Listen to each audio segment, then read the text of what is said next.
Hi there, I'm Claire Bestland, and I'm a guitar slinger, singer-songwriter, and composer who a few years ago ran to the hills of Wakefield, Quebec, and never left.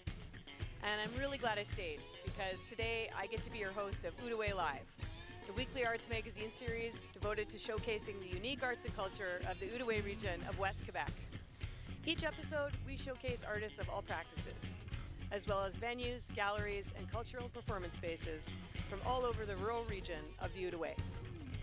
Now, ever since I came here, I've been wondering what it is about this area that attracts so many creative people of like mind. From artisans to craftspeople, to musicians, visual artists, painters, writers. Maybe there's something in the water. Now, if I keep talking like this, it might turn out you do have all day. But for now, why don't you kick back, relax, and come along for a ride with us to experience the artistic side of life right here on Outaouais Live.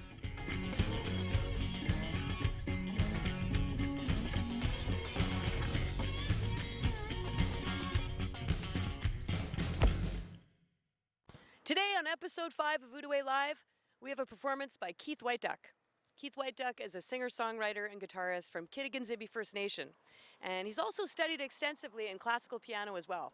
He's going to share a few songs with us from his album Enter Keith Whiteduck, and he's going to be right upstairs from Cafe 1870 at Earle's Hall. Earle's Hall is a really important historical landmark, and it's managed by a collective of artists. And we're going to be speaking to two members of that collective, Elizabeth Logue and Sheena Turcotte, and they're going to tell us a little bit about the rich history of that room, as well as what's going on there now. Then we'll be going to the studio of Joshia De Jonge. Joshia is a guitar builder whose clients include some of the best classical guitarists in the world. And Joshia is going to show us the thousands of hours and discipline and dedication it takes to create and build a custom world-class guitar. Hello, my name is Keith Whiteduck. I'm a Anishinaabe from Kitigan Zibi Reserve, which is in Quebec, about an hour and a half north of Ottawa. I was really pushed to go into post-secondary, even though I didn't really want to and I didn't know what to do. I was taking music lessons on the side, like we had no music in high school, but I was taking it on the side in high school, and I was just looking at programs and decided music because why not? But it was my first introduction to like classical music and studying music history and music theory. So I went in there as a guitar, still Jimi Hendrix and Grateful Dead and Zeppelin. I was playing that a lot. And during my second year, I switched to piano major. And the reason for that was I seen my first classical pianist concert. That was Dr. Charlene Biggs, and she did a duo with another doctor from across the sea, and it blew my mind. They did piano, four hands, but it was Claude Debussy's Blanc et Noir, and it's for two pianos. And it just blew my mind seeing that. They were virtuosos, both of them, and I decided I want to do that. They knew what they wanted to do, and they executed it perfectly, in my opinion. And I think that's the point of practicing in general, is to gain that control. So just seeing that level of control, a very high level, and it just really impressed me. So it was a lot of catching up work because I never played piano before that point. I was like 16 when I started piano. Others in the program have started since they were like 4. So I did feel like I had a lot of catching up to do, but it's fun to practice, I find. Enter Keith Whiteduck, which is available now on iTunes, Spotify, and YouTube. So I would describe it as all my influence and interests up until this point so far. So there's a lot of genres. For example, there's like country, there's piano instrumental, like classical style, blues, funk, folk, grunge even. So it's kind of everything I'm interested in, which is pretty much everything. This song is called Anishinaabe, and it was written when I was 16 years old. That's about 14 years ago now. And this was one of the first songs I ever wrote. It's very rare. It's the only song I've ever written where, as I was humming the melody, I was writing the lyrics at the same time.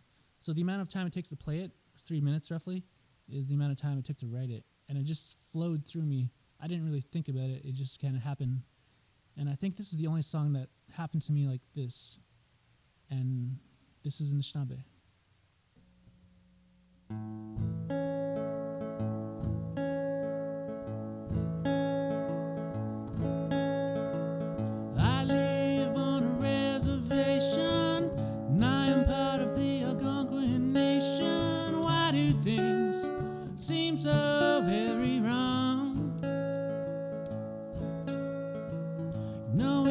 can't even drink our water.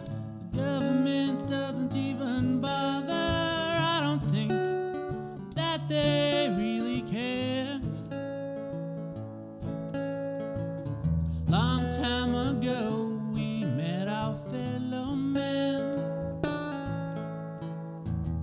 and we were tricked by some sick plan. I don't know who, I don't know what, where, why, when. All I know is just where I've been, where I have been in my life.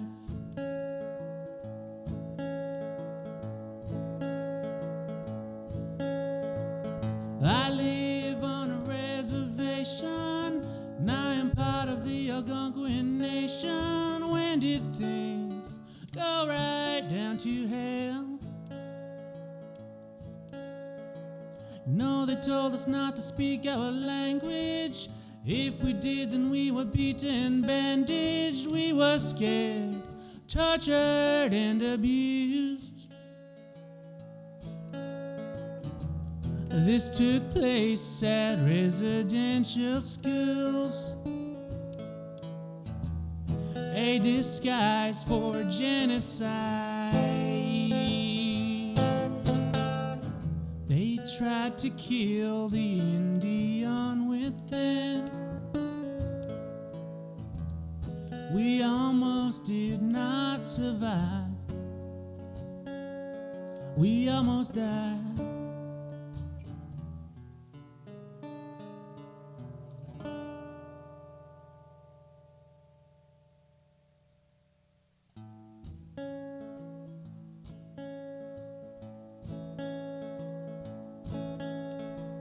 I live on a reservation, and I am part of the Algonquin nation. This song is called Babe, It's Not Me, It's You, and this was written on my birthday, June 4th, 2019. I was 29 years old, and I woke up one morning. I had the title, Babe, It's Not Me, It's You. I knew that was going to be the song title, but I had like no lyrics yet. I came up with the chord progression, and one morning I just forced myself to write it. And this is a silly song. Most of my songs are on the silly side. Babe, it's not me, it's you.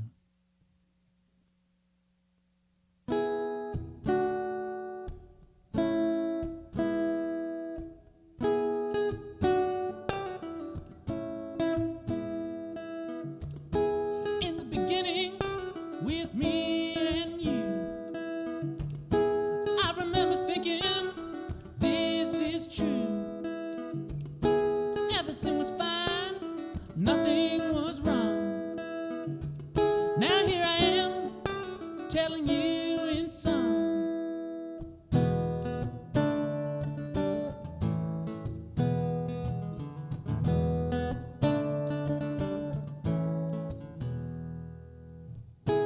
Babe, there's a problem, now don't you see?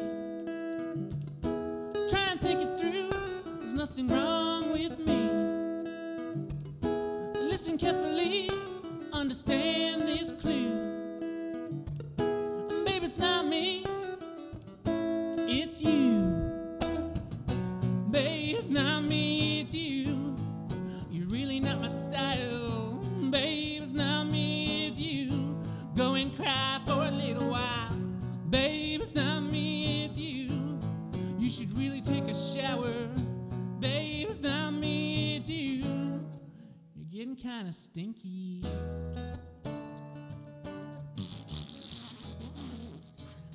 Did you fart? Wasn't me. Think it was you.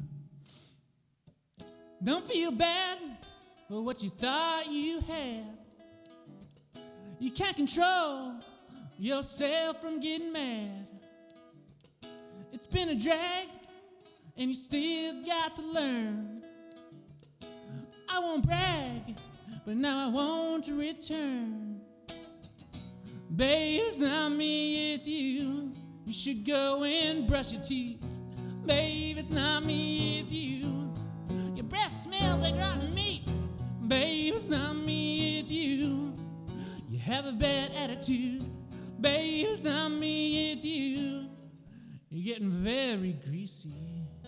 I mean, like, you could cook pancakes and bacon and eggs with all that grease on your face. You don't need to go to the store. You got everything you need right there. Yeah, but it adds some flavor, you know what I'm saying? This is what I'm saying. Slip and slide, super glide, all the way to the bank. In the end, I hope you've learned. Use protection or your pee will burn. So check yourself and smell yourself too. Welcome to Wakefield, population you. Babe, it's not me, it's you. You're really not my style. Babe, it's not me, it's you.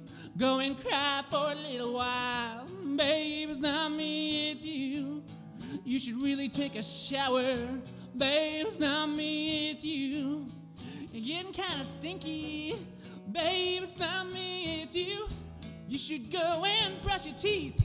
Babe, it's not me, it's you. Your breath smells like rotten meat. Babe, it's not me, it's you. You have a bad attitude. Babe, it's not me, it's you.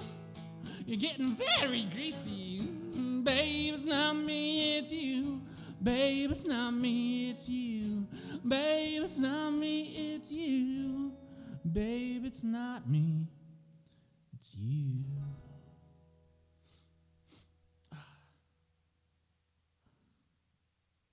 Stop eating them beans. Hi, my name is Elizabeth Logue, and I'm a member of Earle's Hall Collective. I'm a theater performer, singer, dancer, you name it. I'm Sheena Turcotte, and I am a Wakefield resident, artist, and founding member of Earle's Hall Collective. Whether it was built in 1870 or approximately 1870, the building. Yeah. And Elizabeth surely knows more, but the points that really resonate with me and the hall, which is part of the place 1870, which has a few units in the building, is that it was the original city hall, and it was the original community center of Wakefield and its environs. So it was the place where decisions were made, but it was a place for gathering and for art, for social events, and then it eventually held theater, and it also, there's an extension that was added on the back to innovate and transition into movies being held here too. Yeah, it was a motion picture studio, really. So yeah, I think the beautiful thing about Earle's Hall is when you're in it, you feel like you're in like a ship with all this beautiful wood. You're surrounded, ceiling, floor, walls, everything, and it really holds you. And that's the thing, it's held all these community gatherings over time, like traveling preacher men before there were churches built, really, you know, and community decisions were made here, celebrations were had here, you know, funerals at the time probably too, you know, so it holds all of those stories within it, and I think we feel that as artists when we're in here, that we're continuing that story. So over the years, you know, this space has been used in different ways, and for a few years, Stowe Union, which is a local theater company here, Stowe Union and myself, who was heading up Wakefest Arts Festival, we shared the space, and it became more storage. And it felt sad to just use it as storage. It was like a very big storage locker, you know. And then when Stowe Union decided to move up to Farleton and be part of the Farleton space.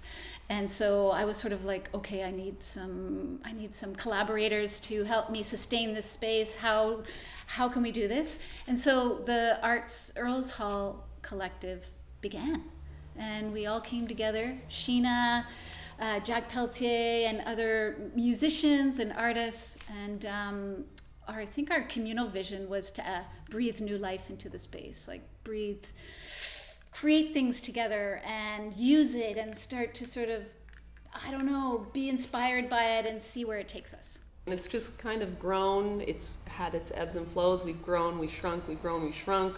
Mm-hmm. We're just, I see it as this hub, this hive, creative hive of sorts to bring in creative blood, whether people are professional or aspiring, if they have ideas and they're looking for somewhere to grow them in whatever way, we want this space to facilitate that.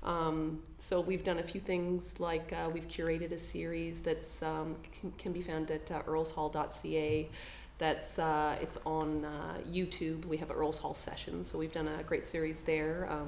And we have ideas of doing a few other things. We've hosted some creative cabals. Mm-hmm. We may do more of those in the future. We've had some workshops. One of our members was part of the artist tour in the Gatineau, and highlighted his work. He does videos and sort of animation and used the space as sort of a theater. And the benches, the original benches. Yes, the very uncomfortable original benches that are behind us.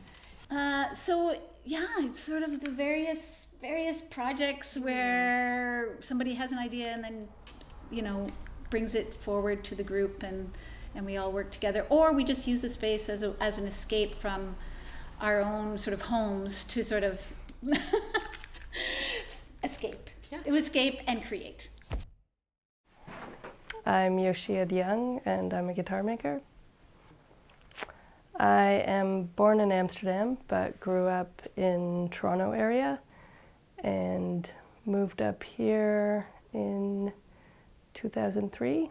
I grew up in a guitar making family. My dad's a guitar maker, and so growing up in Toronto, he was kind of involved in the guitar making community there. So the other, like Grit Laskin, Linda Manzer, people like that were kind of like guitar making family in a way. And at first it was just kind of a fun thing to do, like when we weren't in school and whatever, and kind of just kept building them for fun, I guess, at first, till I was late teens, early 20s. I started getting more serious about it. I went to a lot of guitar festivals with my family, like in that age, and then started going on my own, and just kind of fell in love with the whole lifestyle. Joining the back and top is usually the first step, and then bending the sides, joining the frame, bracing the back. For me, I brace the back and the back goes on first. Traditionally, like the Spanish style, the top goes on first, and it's a whole different,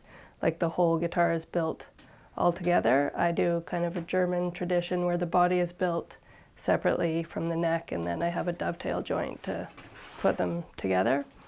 For me, the back is braced first, the back goes on to the frame, and then the top after. Then on to binding, then on to neck, which is where I'm at on this one, and get those into French polish, carve a bridge.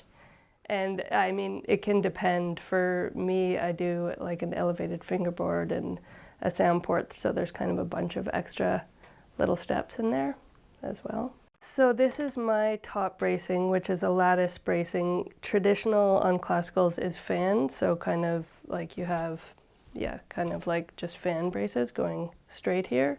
This pattern originally is based on a pattern that my dad came up with, the 2-inch lattice we called, which had kind of a steel string like cross brace and then 3 braces that went here and here. And so I've kind of developed it over the years. I went back to the bar brace here, which is more traditional for classical, and then took out, like these used to continue, and took those out and kind of boxed it in a bit. For me, it also, the original pattern had like this X brace and then 3 braces that went here and 3 on top. Now you can see it's kind of woven. So like the braces go, they're all the same height and go like under and over each other. It makes like a more balanced sound. This is pretty much like I brace it and I carve it a certain way and know it's gonna be good, and then I just check it. I'm not really adjusting much, just it's like the top is thickness to a certain amount, and like quite even, and the braces are all a certain height, and I pretty much know if I do the same thing and have the same density of wood, it's gonna be the same. The backs can be a bit trickier with this like ladder bracing. you can like carve these ones a bit differently, and it takes a bit more kind of like tweaking after you bring it to the relative same height. Each guitar usually takes me a couple months, you know, of like I'm there every step, so it's all handmade and every detail of it is like looked at, I guess, and honed and tuned. So my waiting time is 6 years right now. I mean, through my dealers you can get a guitar sooner, but to get one direct from me, it's 6 years. People call me a master, but I don't really feel like a master. I feel like with guitar making, there's always more to learn. Every guitar, there's things I'm not quite happy with, and I'm like, okay, I'll do it better the next time, but nothing's ever totally perfect. This one's called Bag on My Head, and it's another silly song. It was, the lyrics were written by Bill Wood. I did make some adjustments to the lyrics, but not that many. And he asked me to write the music for it. And this is what I came up with. And the story is about you're working at a grocery store and you fall in love with a customer.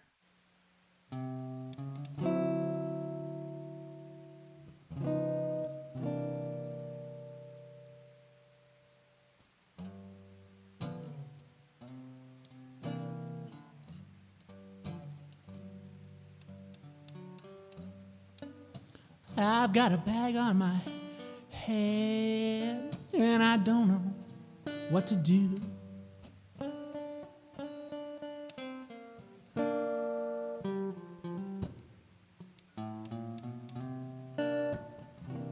I've got a bag on my head and I don't know what to do.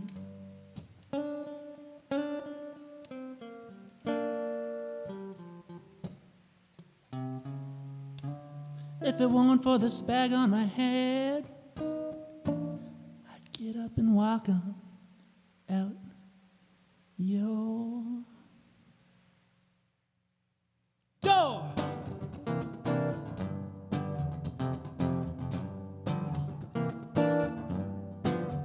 Well, I used to bag your groceries at the local A&P, but now your cupboard's empty. What the hell's come over me? Now I got this bag on my head and I can't see you anymore. If it weren't for this bag on my head, I'd get up and walk on out your door, your door, your door.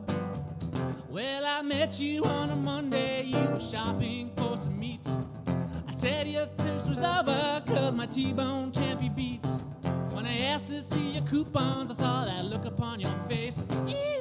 Instead of grabbing coupons, you just reached in for your mace. Now I got this bag on my head, and I can't see you anymore. If it weren't for this bag on my head, I'd get up and walk on out your door, your door, your door.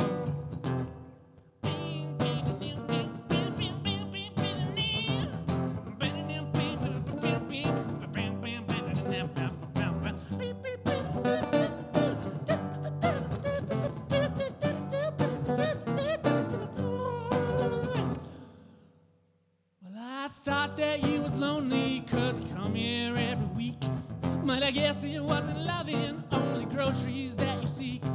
When I bagged up all your canned goods, I said I'd put them in your trunk. Ew! Why'd you have to freak out, woman, and spray me with that junk? Now I got this bag on my head and I can't see you anymore. If it weren't for this bag on my head, I'd get up and walk on out your door, your door, your door, your door, your door, your door, your door. I'd probably take it back if it weren't for that paper sack. Got that bag on his head. I hope he don't do nothing drastic. I just hope it isn't plastic. Got that bag on his head. Hope she don't carry a grudge, cause according to the judge, she can't see him anymore. I hope he don't do nothing drastic. I just hope it isn't plastic. Got that bag on his head. He's got that bag on him.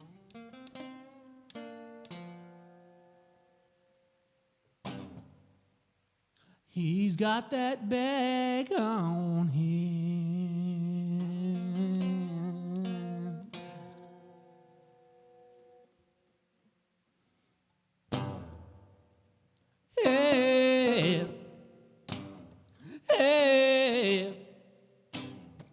Hey, hey, hey, hey, hey. He's got a bag on his head. He's got a bag on his head. Help me! I can't see anything. It's getting dark. Too dark to see. Help me! I can't see anything. He's got a bag on his head. It's so dark. I don't know what's going on.